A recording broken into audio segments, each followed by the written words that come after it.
everybody. Welcome to this week's episode of I Cast Fireball, an actual play 5e D&D adventure where we go through the campaign Skulls and Shackles.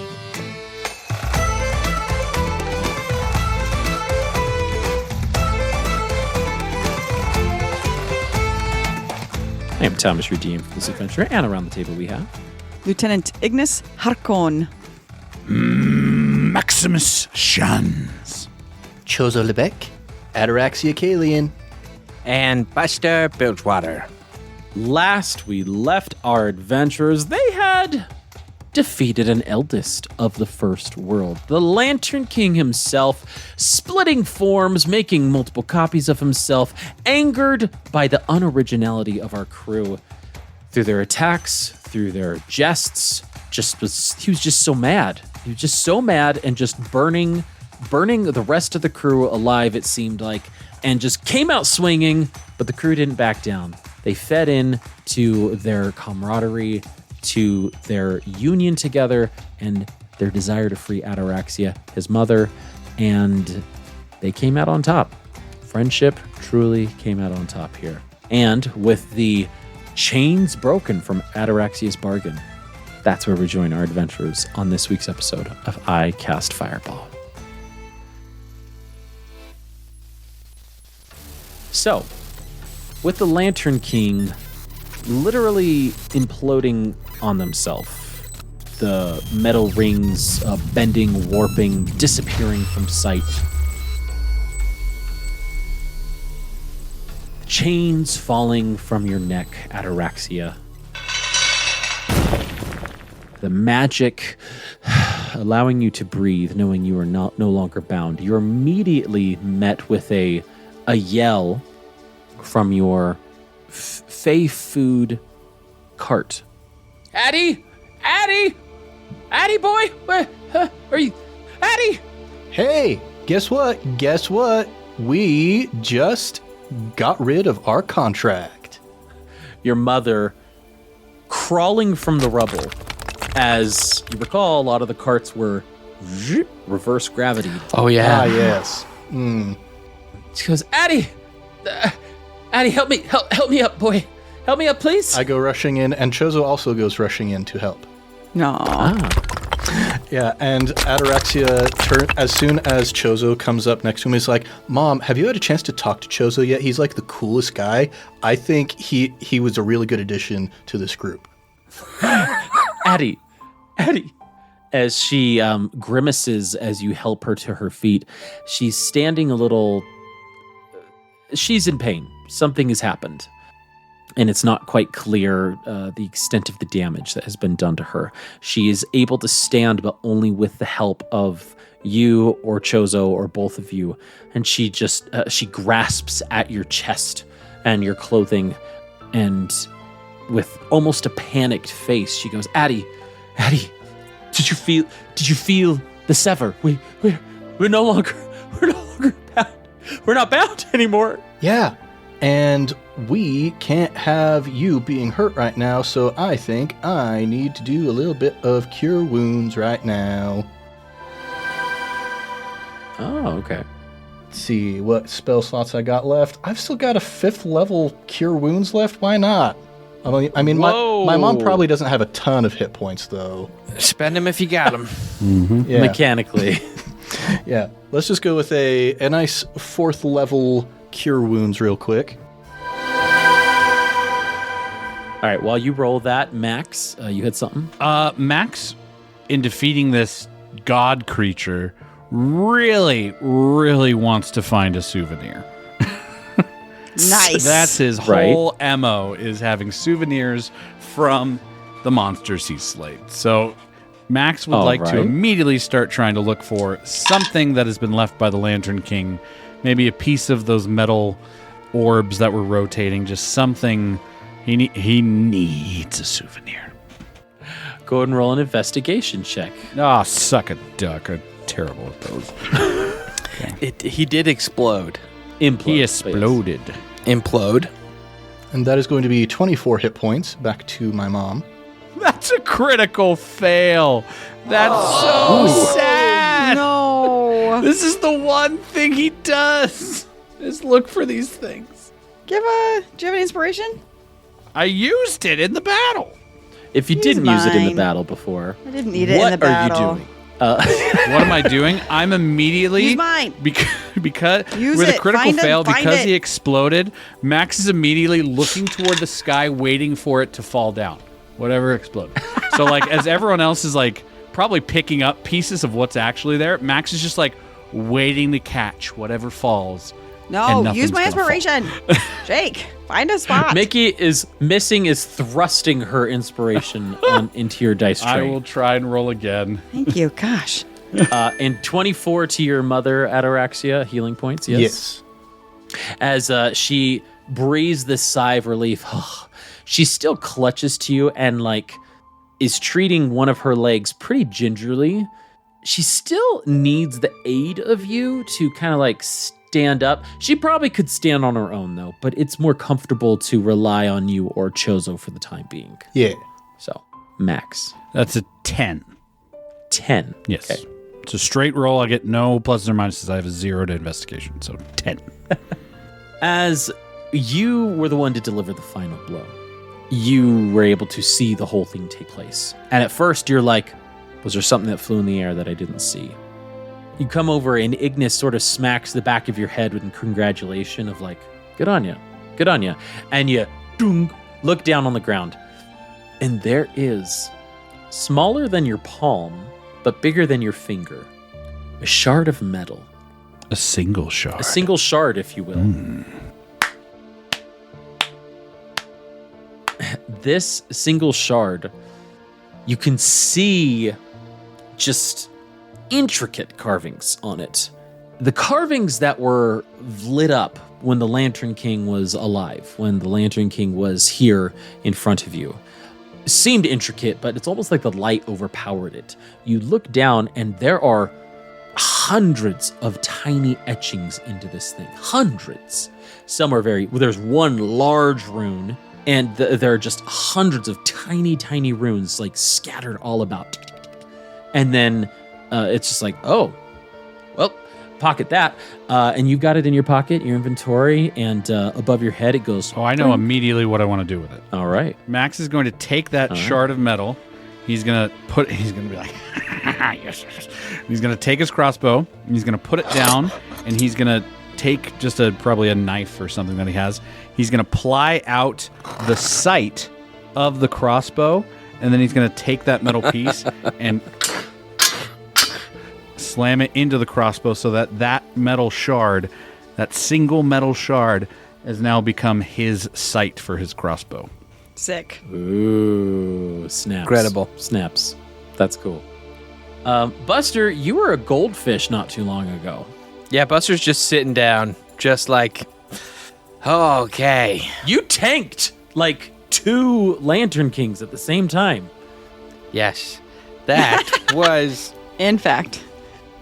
not my ideal fight, but a lot of unexpected. So, I kind of imagine Buster to be sitting down, legs outstretched in front of him, hands to the side, one hand empty, one hand holding the wand of power, essentially, the chaos wand, and just looking down and seeing what's your arcana skill? What's just the flat number in your arcana skill? 9. 9. Okay. As you look down at the wand, you see first, feel second. There has been a shift in the wand vibrations of like, there's like some energy that has always been crackling on it, almost like it has like a core to it, like a purplish core that's like containing some of this energy that has now seemed to increase to a degree, and you can start to feel the wand in your hand buzz, like just like a faint humming, buzzing vibration in your hand. And you're like, huh, all right. Okay. I cast Identify? You have spell slots for Identify? I have spell slots, yeah. I mean, we did do, I think, a full rest before that fight even started. You did. The stats of the wand, for the most part, remain the same. But it does mechanically change it to add a modifier on top of it, what it already had before. So if it was a 0, it's a +1. If it was a +3, it's a +4 now. There is some innate power with the eldest of the Lantern King being defeated, and this wand being in such close proximity, it containing just the primal nature of the first world. This wand seemed to have captured a bit of the Lantern King's essence and added to the power of it. Whoa, okay. So it's a +1 wand now, or? Yeah, if it was a +0, it's a +1 now. Whoa. Okay. Nice. That is nice. As the battle is over, the market was silent leading up to the battle and now is starting to come alive again. You hear people talking, you hear people buzzing about. You hear hags starting to talk and cast spells. There's magic that's starting to be cast. Shops are folding up. Shops are being closed. Some are being put back up. Some wagons are opening. Some wagons are closing. There's a bit of unknowability of what's happening right now. And there is a build happening in the market right now that Chozo, you can feel and you see. Good or bad, the fact that there is a build up of like energy happening, you're not sure if it's good or bad. So how would Chozo react just to that? Probably time to get out of this place, is what Chozo's thinking. Yeah, so Chozo, you called the rest of your crew then, yeah? Friends, I sense that perhaps it is time for us to make our fine exit. We have put on a good performance. We should bow and be on our way back to a place where things are a bit more stable. Max bows. Ataraxia bows. Chozo face palms. Yes. Who are we bowing to? We are bowing to the gods themselves, for we are now their equals. Customs of the Feywild. I'm Yes. not bound to a god. No, we just killed one. To the nature. It's to the dragon trees. Yes. We had a great nerdy man in the corner. We had a way that we knew that we would be able to get out of the first world after we killed our prey, correct? Using the compass to find the next pool, essentially. Yes. So running out, going into the forest, finding the next place, essentially, wherever that is. Whether it's where you just came from or whether it's another one, it's just wherever the compass leads, as the first world is constantly shifting and changing. I would just like to say, unless others are doing this, Max is totally leaving the two behind. That's what I was just thinking about. I was like, Tim and Isabel. They seem like they're doing well. They seem like they were totally fine not being a part of the crew anymore. So you know what? Tim, saved your life. Make a life with Isabel in the Feywild. Deuces. You didn't help us a lick. Mickey and Ignis both approved. Tim didn't. To be clear, also, Tim literally, when I said, "Oh, we're gonna get back to the ship," he's like, "Oh, are you still expecting me to be part of the crew?" At that moment, Max was like, "Goodbye." I don't need a crew member questioning his service. So Max basically calling the rest of the crew to be like, basically like being like, all right, Yes, let's and go. I believe Take everything, Chozo, yeah? I gave him the compass. I thought I had. Didn't I give him Sure. the compass at some point? Sure. Yes, and. Yep. I told If him I It is had now. to, I'll throw it to my Chozo Look and at be that. like, Look at the compass. You know this place best. Lead the way, please. All right. I pull out the compass and look in the direction it's pointing. All right. Let's have you roll a. You can start moving in the direction that it's leading, but it is going to be leading into, of course, this is just forested area around the witch market, right? And so as you're walking by stands, you see Balatro is somehow still unmarred, despite it being an outdoor vendor. You see the gun shop still with the door torn off and some of the window glass shattered, and the massive turtle standing outside just sort of like nodding to you, Buster. You walk back into the forest, leading the crew on with the compass. Quickly away, I'll have everybody roll a d6 as you're walking away. A D6. A D6, okay. Like a D6? Roll a d6. Roll a d6. Mickey, 4. 4. Josh, 5. 5. I got a 5. 5. Okay. It's like 5 is, oh man. Jacob 4. and Ned. 5. Also 5. 4, 4, 5, 5. All right. No, 5. 5. 5. 4, 5, 4, 5. Oh my gosh. Do I get inspiration back? We've got. I think we all lose inspiration for that. I think we all just have to stop recording. The podcast ended night, right folks. then and Good there. campaign, everybody. Season 2 and ICF over. We have now destroyed the fireball, and now the podcast ends. My disappointment is measurable.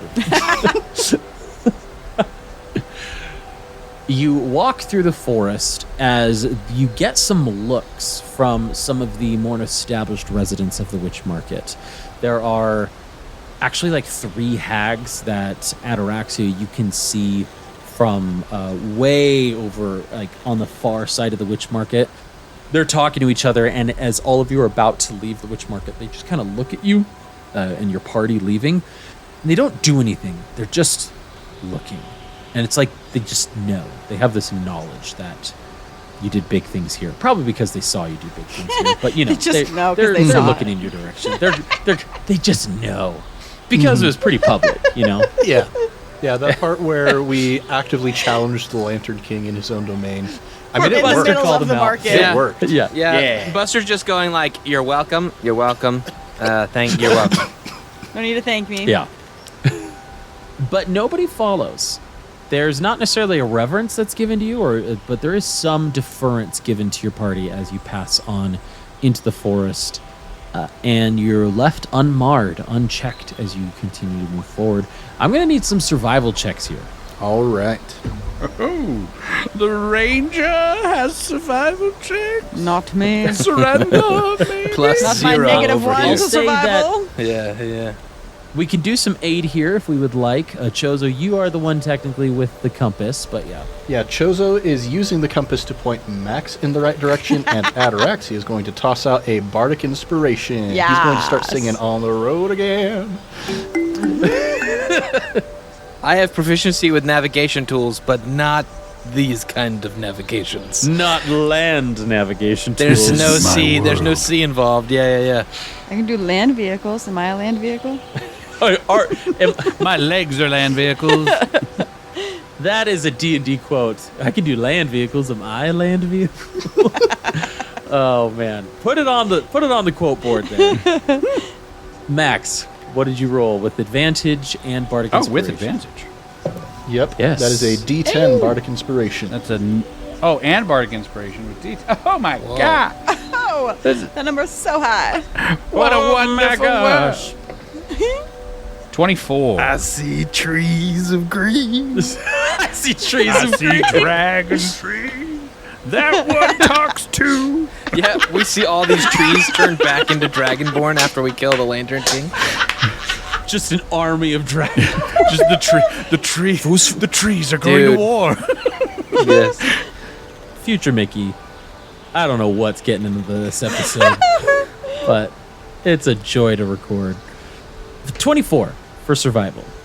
Obviously, you are being careful. Your 2-hour stint going 20 feet into the forest has made you really careful about where you walk and where you step.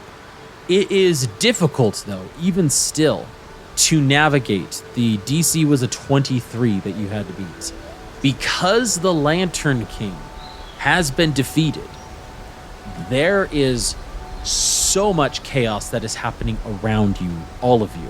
There are portions of the forest where the gravity just inadvertently changes. And Max, you going forward, you start to fly up. Chozo grabs your legs, pulls you back. You throw an arrow or a bolt to see how far it goes up before it starts coming down. You mark around these portions, these areas, you see just leaves not moving at all, just wind that's sort of, it looks like they're mid-flight before they just freeze in time. And there are pockets of time that are frozen as well. And so you walk around those, not wishing to be caught into time bubbles while the world speeds around you. There are pathways that just seemingly open up as the trees shift away from you, and others where the trees are uncomfortably close. And as you are almost navigating a crevice in an underground cave or slot canyon, you have to, all of you, inch forward, tying, at times having a rope between each of you to make sure that the trees don't cut off your access further into the forest itself. It is tough. It is laborious. It takes you hours, pretty much the rest of the day. And again, night does not set here, but it should be well past midnight as each of you, sweaty, haggard, just breathing, coming in short breaths, you burst through the forest into a familiar clearing. A familiar clearing to all of you, actually. As Ataraxia, you came through this clearing 1 year prior. And the understanding that in this pool, there is a portal allowing you to travel the planes of existence. You all are beat.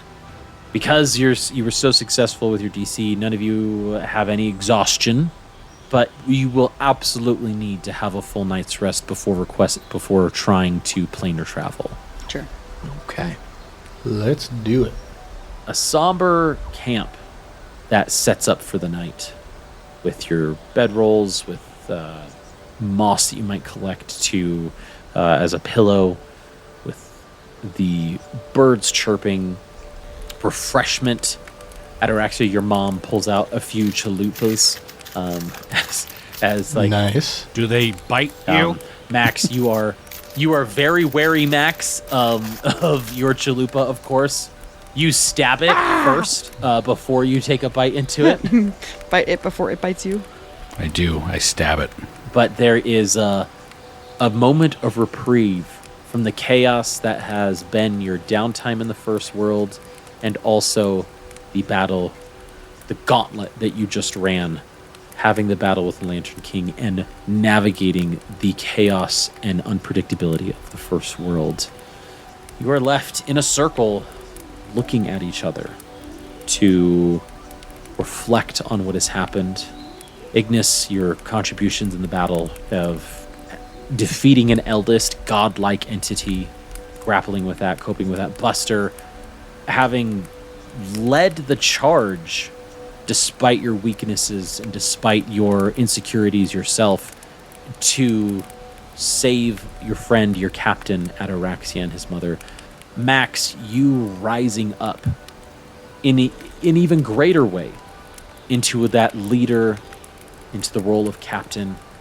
Ataraxia, you being able to shed the year, really lifetime of subjugation you had towards the Lantern King with the curse and then the actual servitude. And Chozo, just appreciating the complexity and wonderfulness that is the planes of existence that you travel. You all have a moment's breath to communicate, talk, to go around camp. Just procedurally, just to keep us safe, because sleeping in the Feywild could be crazy. Max is going to reach in and dip his claws into the iron powder bag that he has, and then taking his claws, trace a 10-foot circle around the group, casting magic circle that we are to hopefully be able to sleep in. 10 feet, a little squishy for everybody. 10-foot radius. So a little squishy for everybody to sleep in, but a 20-foot tall cylinder, so if we stack on top of each other, we're pretty good. so if you bunk bed, if we could somehow If get we bunk bed beds in this here, thing. go chop down a tree, see how that goes. I was What a dragon. What if I did like a 10-foot circle, but did it like on the horizontal, so the cylinder went out 20 feet onto the ground. Oh gosh! You draw the circle in the air, is what you're saying? Magically. No, I'm just joking. I dig a 10-foot radius. This guy Hill. makes a Yeah. one fire spell go around and around in a cavern, and he thinks he can do whatever he wants with magic. Yeah. Come on, we can do Yeah. this. Give him come out a on, cookie, Lance. We Thomas. can do this. Come on. Come on. If I can Give dream Jake it, I can a do fire it. spell. We're in the Feywild, man. It's a bit squishy, but you all can do it. Ataraxia, you being close to sleeping near your mom, of course, and just close quarters on a ship, business as usual. Regardless, it is time for you to each wind down to decompress however you see fit in that way. Is there anything that your characters would like to do to interact with one another before bedding down for the night? I think at one point Max would like to talk to Ataraxia. Mm-hmm. Doesn't have to be first, but that is something I would like to do. I mean, Ataraxia, what are you doing? Like, what things would Ataraxia be doing here? Carving a mask, or? Yeah, I think he's got his kalimba out, maybe for the first time in a while.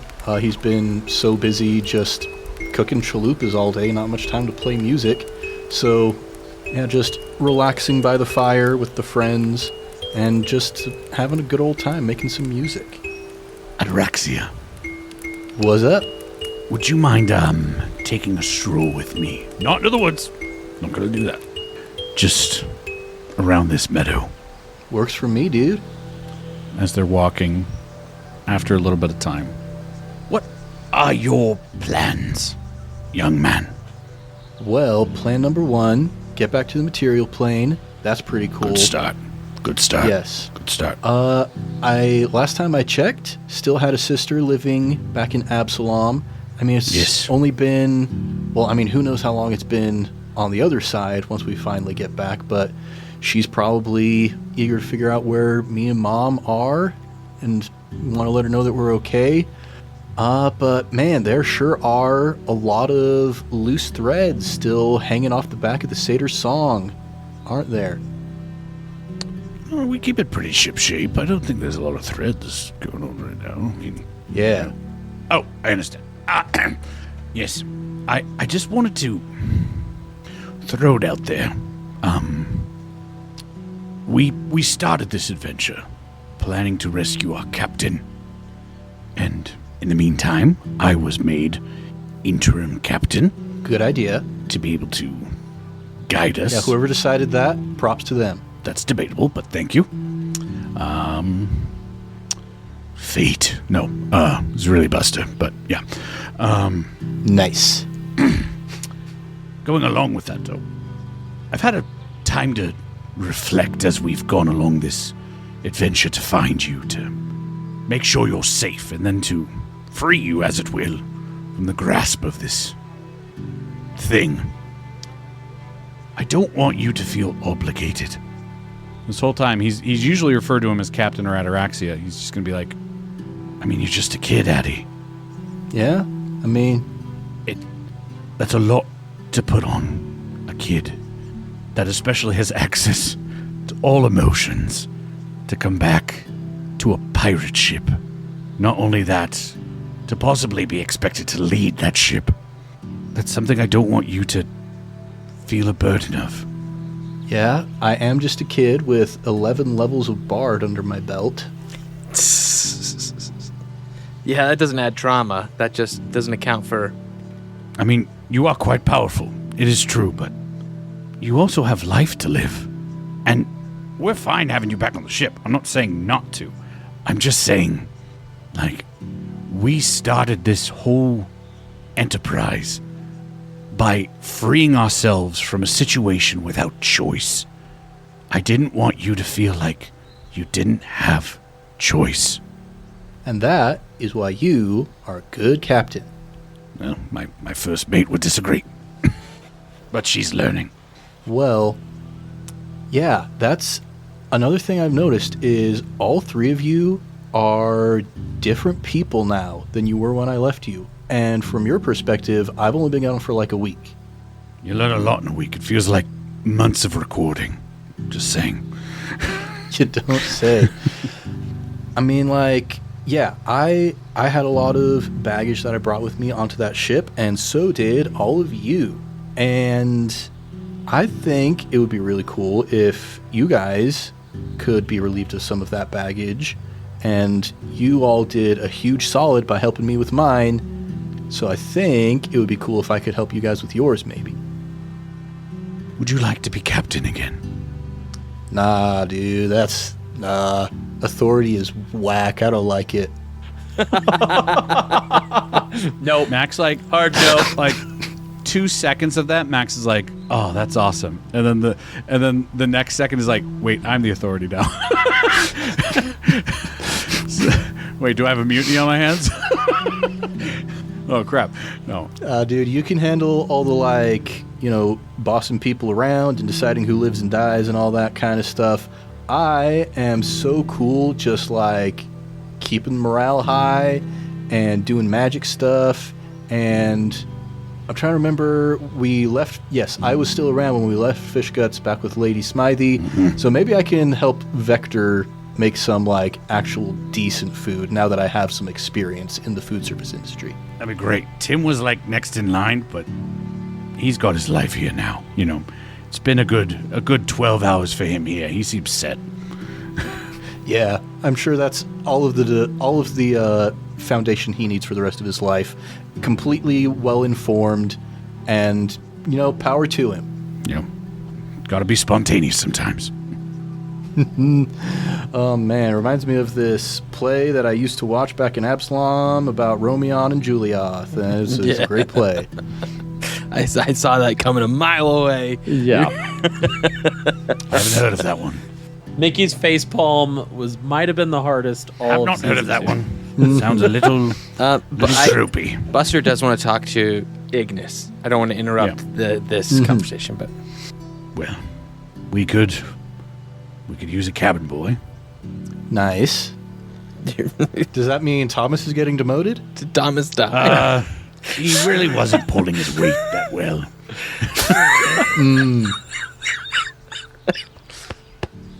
Yeah. So I think, if we can get my mom to safety pretty soon here, I mean, maybe we take her to Tidewater Rock. I'm sure nothing bad is happening at Tidewater Rock in the time that we've been Perfectly gone. safe when we left. Great. Yeah. If we can find a safe place for my mom, that would be great. But, I mean, like, she spent her youth adventuring. She knows the shtick. She knows the call of the wild, the call of the waves. So, I mean, she also is of the opinion that I shouldn't be stuck in a position where I am forced to do any one thing. It's a good mother. So if I can help you guys figure out your stuff, I mean, there's also that Harrigan thing that's still out there, I suppose. I'm less invested in that than I am. You were like really committed for a little bit. I'm just saying, it was kind of concerningly Branding, unhealthy. man. It's branding. Yeah. Yeah, marketing is a wild thing to be involved in for too long, let me tell you. But, yeah, what I'm mostly interested in is you and Ignis and Buster. Well, sounds like a good crewmate. Yeah, and also Chozo. That guy is rad. He's all right. He's coming along. He's got to find his own place, But all right, We'll start walking back.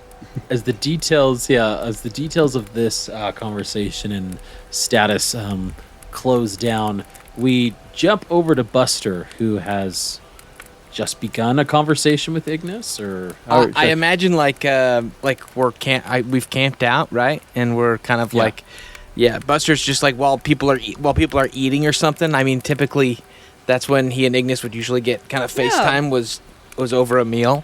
So I think he'd walk over, sit down next to her, and kind of maybe quietly eat for a little while, like without talking. Because, I mean, it's not like... I imagine that, like, around the fire, there's a lot of stories to tell. Like, Ataraxia catching us up on the year he's had and sharing some of those things with him. So, like, I know we've done some of that already while we were, like, at their place prepping for that fight. But just, like, amidst all of that, kind of, he tries to kind of aside Ignis and just kind of go, hey, Are we good? You and I, Yeah. should we not be? I don't know, to be honest. You're, I feel a little, like, distant. You've got a lot going on, and, I've been so, I don't know, focused on getting Ataraxia, trying to support Max. I don't really feel like I spent a lot of time asking you how you're doing, and there's a lot about you that I don't understand, and I think I kind of have taken it for granted. Buster is kind of like slowly pocketing himself into a bit of like a paternal position with this group, and so I think he's kind of recognizing like that maybe he hasn't really viewed his relationship with Ignis as something to like be supportive at all. It's always been kind of a more peer kind of thing, and he's not trying to like get out of that, but I think he also is like looking for like a would this be helpful? Does that make sense? Like can he's looking to see if like there's a need there, because he just kind of realizes he's never really like asked her these kinds of questions and kind of taken their kind of dynamic more like at face value. So he's kind of probing a little bit. So anyway, I just want to make sure you're doing okay. I said some stuff about Rolterra that I feel like if Max would have said it, you'd have punched him in the face. I did, several times. Yeah. Yeah, no, I caught you guys beating each other up in the back once or twice. But As Buster is stumbling his way through this emotional, he's learning to speak empathy. And Ignis will look down at her mostly untouched Fey food in her lap, and she'll play with the edge of the wrapper a little bit as he's trying to connect. And he starts talking about the things that he said about Rolterra and reflecting on that to him, but without looking at him. She'll just quietly ask, How did you do it, Buster? How did you break with your god? I mean, I don't know that I ever considered him my god.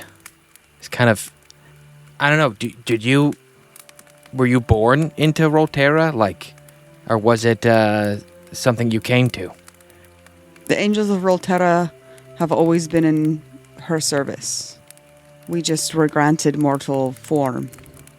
So maybe it's kind of closer to me than I realize. I mean, I didn't choose Erzul. Like, it's my, I don't know, allegiance to him was determined before I was born, generations before that. And yeah, I don't know how I let go of him. It just made sense to me at the time. And I don't even know if he's fully out of the picture. But I mean, even if he was still trying to grab me, right? Even if the feet were still coming at me from the earth, like the hands trying to pull me in, I like to think that I have some agency to choose. Do you feel his absence? Do you feel less powerful? Do you feel alone? Yeah, I don't feel alone. No, I do feel. There are several things I don't know. Maybe if I dig deep, I could find him again. But I have kind of let go of a couple magical boons that he provided that I do sense a lack of. So there's that. But I mean, what's the goal, Ignis? I mean, like I told you before, like you could always leave. You've always had the opportunity to duck out. If the goal's to be more powerful, I don't know if this is the right group for you. Because I don't think any of us are hungry for power. At least not right now. You can tell that, especially how much time they've been together, even though she doesn't say it, you can tell when you say that, she's been thinking that too. You know that look on somebody's face where you're like, they agree, and they've been thinking it too. They just can't say those words out loud. As she readjusts the wrapper in her hand and pretends like she's been eating the Fey food and turns it over, but she's been feeling that too. Buster continues slurping down his drink with a straw. What's next, Buster? Where do we go from here? We found Ataraxia. Now what? I think that's a great question. I mean, I promised Max I'd try and help him with his wife. Silly as that sounds, there's still a mystery at the bottom of those cards, and however we get there, I want to help him. And I want to help you too, Ignis. If you'll let me. I'm here for you, you know. Everybody is. We're kind of a family. She looks a little confused at that statement. Not about the words, but the sentiment behind it. How do you decide what to do next? Without a goal or a mission, or how do you choose free will? I mean, how do you know what to do next? Do you sleep? Every night? Cool. So, that moment, right, before you're unconscious, Aye. you close your eyes. Where's your head go? On the pillow. No, I mean like your thoughts. Like what do you think about right before you go to bed? What's the last thing you're thinking most nights? Roltera. What about her? Or them? I think every angel, when they fall asleep, has the same thought. Am I doing her will? Are we furthering her cause? Are we doing what she bids of us? Are we living up to her standards? Are we finding our place in the tapestry? How do you feel about your place in her tapestry? Buster, she'll wrap up her Fey food and just put it to the side. I don't know that I'm in her tapestry. I don't feel like I have been for months, and I don't know how to get back to it, or what my purpose is without it. Oof. That's tough. Right? That sounds like that's tough. Without a compass, without a guide, without a god, what do you do next? I'm not much for plans, you know. I like taking each day as it comes to me. She accepts that answer with a nod, but you can tell that she's pretty dissatisfied with that answer. Yeah. I like, okay, like just that nodding along of like almost agree to disagree that, okay, but it still didn't answer her question. You want to be back in her service? Of course. That's my purpose. That's why I'm here on the material plane. Why else would I be here? What else is my purpose? Man. What's my purpose? And for the first time, Ignis wonders the same thing. First time she looks outside of herself. Looks at him and goes, oh, he might have a purpose too. I don't know. Learning the language of empathy. Skill unlocked. Do you think I should be, in service to Roltera? No. Really? Oh, that answer really shook her. That was really immediate. Really fast. Yeah. What about an answer. Max? And what about everybody else? Do you feel like anyone else in the crew should be serving Roltera? You're not her angels. You're not... the word she wants to say is you're better than that. But she doesn't. Because that would be admitting she's not the most powerful. She can't bring herself quite to say that. Ignis, he'll kind of realize that we're hitting some like maybe touchy territory, and he doesn't want to push her, so Or get punched. He'll kind of lean forward and put a hand on her shoulder and just kind of say, look, here's my promise to you, all right? If you need to find your way back to Roltera, I'll help you to get there. But whatever's next, you don't have to be alone, all right? And whatever you are, you're part of this crew as well.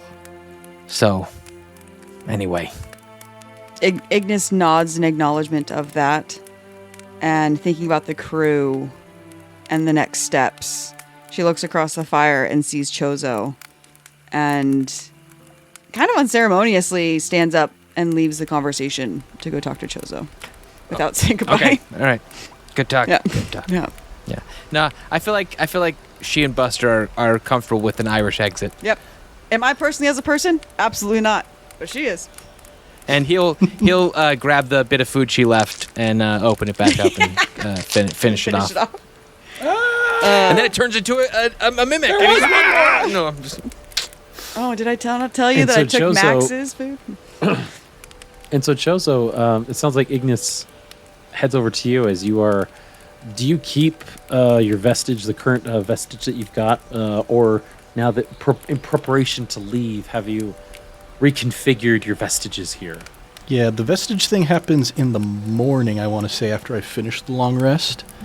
Okay, cool. So yeah, he's kind of sorting through his vestiges, looking at all of the different totems on his necklace, listening to Ataraxia's mom. She also plays the kalimba, and she's playing Unwritten by Natasha Bedingfield right now. Blank page before. And as Ignis pops over to you right around this time, you look up. Ignis, how are you approaching Chozo? Aggressively. She'll walk over as and just as is her MO. just stand and kind of lording over him because he's, I imagine, sitting on the log. So she'll just stand feet hip width apart, hands on her hips, looking down at him and goes, Chozo, what's it gonna be? Are you coming with us or are you staying here? Well, if the offer to continue with you is open, I would be happy to accept this offer. Are you gonna be a member of the crew? You gonna take duties? You gonna be on board? You gonna sign a contract? You gonna be with us?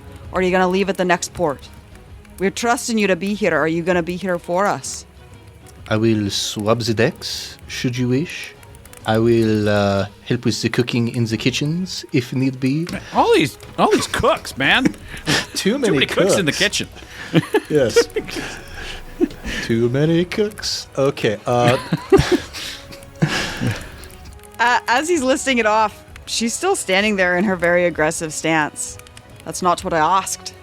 Are you going to be a member of this crew? Aye.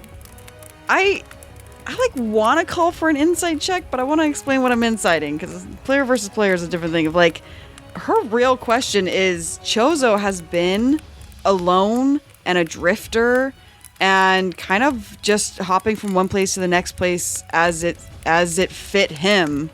But being a part of a crew means being there, showing up, staying. So like essentially putting down roots and connecting himself to the crew. So what she's really looking for in his birdie face, with a language that she doesn't speak, does it seem like he wants and is excited about the prospect of staying as a pirate? Or does he seem a little hesitant to lay down those roots? What's kind of going through Chozo's emotional status about, or thoughts about, staying on a crew versus drifting? Chozo's passive insight is 9, unfortunately. So I don't know that he would necessarily pick up that intention from Ignis. But, yeah, seeing the discontent, Chozo will kind of like put down his necklace of totems and be like, here's this thing with being a drifter such as myself. I have spent much time alone, yes, this is true. And much time trying to convince myself that this was the superior way because it was the only one offered to me. There is value, certainly, in having time to oneself. I have enjoyed much of my time alone. But I have come to the opinion that the purpose of living is meaningful connection with others. That without other people to share myself with, then what am I doing? Without other people to give myself to. And finding such people can be difficult, unfortunately. But I look at the people around me. I see Buster, Max, Ataraxia. Ataraxia is so cool. I just got to say that boy, he is phenomenal. And even you, Lieutenant, even you, to whom I openly insulted your goddess to your face, coming to me now, asking me if I wish to stay on with the crew. This says something, yes? Ignis takes a deep breath in, assesses him, and decides in this moment that this person that she has not seen as part of her crew the whole week that they've been traveling together will put a hand forward and offer to shake his hand, his wing. And yeah, he reaches down and pulls a dagger from his belt and runs it across his palm before holding it out to you. That seems aggressive. Doing this. Whoa, Said Ignis. that seems a little extreme. That's well, that was, Whoa, buddy. that was really weird. Whoa, buddy. It's bird culture. You know what I'm saying? I don't understand. With her personal beliefs about injuring oneself and the meaning of scars, that was wildly, not offensive, but like just wildly out of place. Like, I don't understand why that just happened. But she takes his hand anyway. She doesn't cut her own hand, but she'll take his hand and shake it and just, welcome to the crew then. And then with the blood, just wipe it on her pants, I guess. She walks away. With the conversations coming to a close for the evening, and Max, apologies. Oh, Max is just gonna, as he gets back to the camp, just All right, Buster, what did I miss? Anything productive? Productive. I mean, I think Ignis just made Chozo cut himself over there. Oh my gosh, I gotta talk to that woman. Oh my gosh. you think It's like 2 steps forward and then like freaking train Hey, backwards. Max, Yeah. you're doing great, man. At what? At it all. You're doing a great job. I just want you to know. I gotta punch him in the shoulder. What's going on with you right now? I don't know, man. This is very different. This is right. I mean, we're on uncharted territory. We had this huge goal. I've never really had huge goals, and we've accomplished it. I didn't understand. I don't understand how to operate like with a big goal. We're on the other side of a big goal now, and I'm kind of like, whoa, what do we do now? You know? So, Well, you're the helmsman. What's our next heading? the ship. We got a lot of people that are relying on us, and I don't know how long we've left them for. And the longer I think we're away from them, the more I feel guilt over leaving them. So, I think, as much as so many of those crewmates are knuckleheads, I feel kind of responsible for them, you know? I get it. We took care of our one crew member. We gotta go take care of the rest now. Yeah. Max will kind of just and then just punch Buster back in the shoulder, but not realizing how hard. Oh, I didn't. Oh, man. Hey. Hey, not the worst hit I've had today. Buster is like bloodied, technically. I'll hit you harder. I'm sorry. Next time. I apologize. As the conversations come to a close, everybody winding down, falling asleep, some passing out well before the others, the rest of the crew finally drifting off to sleep. Again, nighttime does not fall. It is just day. And so after a determined amount of time to get fully rested, get your hit points, get your spells, everyone gets that. And Chozo, it is left to you to lead them once more through the portal back to the material plane. Once more into the breach. Any last minute preparation before Chozo activates this portal? He kind of stands up as if giving a motivational speech, once more into the breach, as it were. We are all unwritten. Can't read our minds. We are undefined. What? What is it? What is and you just slash at the portal. You just slash at the portal. Just as Ataraxia's mom snaps and just closes her eyes for you, portal open, Chozo urging quickly everybody to go through. Who jumps first? I'm the one who opened up the dirty window, so I'll let the sun illuminate the words that I cannot find. Chozo first, then, yeah? Chozo, you slash, run through, and everybody, infringement. Boom, boom, boom, boom, boom. And Chozo, as you are traversing this portal, leading the way, truly, and everybody able to see you through this nebulous space, careening down this portal, trying to head to the material plane. Chozo, you recognize you've miscalculated. Oh no. Oh, no! There's a moment where you've miscalculated and you're like, shoot. And you try to correct, you try to move yourself back, but you feel yourself careening, being pulled towards Avernus, the Nine Hells, careening the original intent of that portal. It's hard to pull yourself from that. And then a strange voice enters the space and goes, Ah, you finally entered. All right, well, give me a moment. I'll just be. This will hurt, but here we go. and this massive clawed hand reaches through the side of this tunnel, grabbing you, Chozo, and ripping you forcefully through the portal here. And as the rest of you, as you see this happen, you see other clawed hands, all reddish hue, really sharp protruding claws digging into your skin as each of you cry out in agony, pulling you forcefully, removing you from this portal leading to Avernus and the Nine Hells, and screaming in pain and agony, each of you find yourself on the floor of a room that is mildly hot. As you come to, you realize it's hot mainly due to humidity. There is a fire going over off to the side, which seemed to be cooking something. But the six of you are all looking around. Blood just definitely, you're bleeding from where the claws dug into your skin. Some of you able to quickly heal yourself. Others bandaging, holding it up. All of you prone on this ground. And it's for Ignis.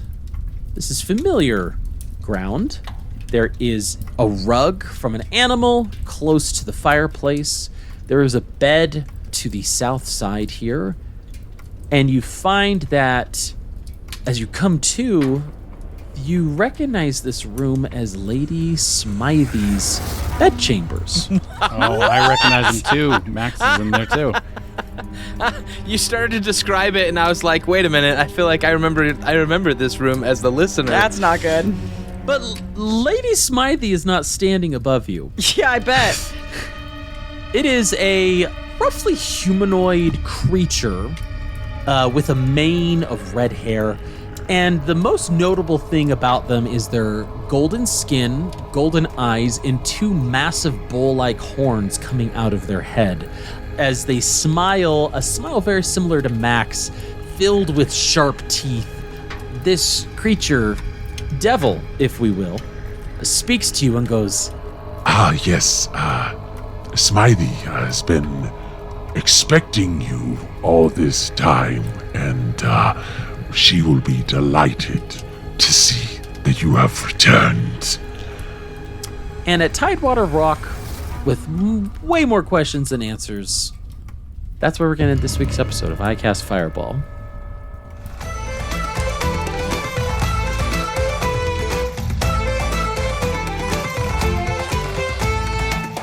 Yo, Thomas, what a cliffhanger. Devil, you know. What a cliffhanger. Man, some moments are too important, it turns out, to try and make a goof. You know, you get a little bit distracted, trying to be funny, trying to make a callback to a song, and the next thing you know, you messed up the transportation. It shows us where that song's from. Am I right? You know? The rest is still unwritten. We're back, folks. Are we? The material plane.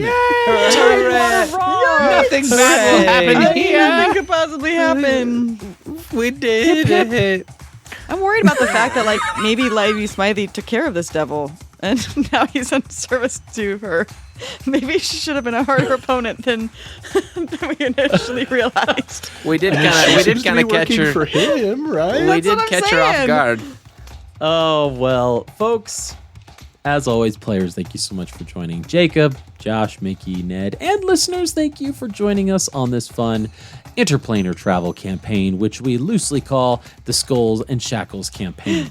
We're back. We finally like returned to a back to location the for the Shackles. first time. Holy cow. We're back to home base. We're back to home base, guys. If you like this campaign or the homebrew aspects that we've got going on in here, leave that 5-star review on the podcatcher of your choice. That subscribe button really would help us out and get us into other people's recommended feeds who will also enjoy these fun shenanigans that we've got going on. You can shoot us an email at icastfireball2020@gmail.com. Shoot us a Instagram or whatever social media message we've got at icastfireball20. And of course, we just love to hear from you. And you can join our Patreon where we talk to everybody on the daily that are over there on the Patreon about their fun moments. Speaking of Patreon, Improv Tabletop, our sister podcast, hey, they also have a Patreon. It's fun. They've got a ton of bonus content over there. Years worth of extra bonus content over there that you should go check out. Don't forget to leave them a 5-star review on the way out. Lastly, don't forget to like, subscribe, and share with your friends and fellow wacky adventurers. But until next time, I'm Thomas, your DM, and around the table we have... Lieutenant Ignis Harkon. Maximus Shans. Chozo Lebec, Ataraxia Kalian. And Buster Bilgewater. Let's keep that fire going, everybody, and we'll see you all next time.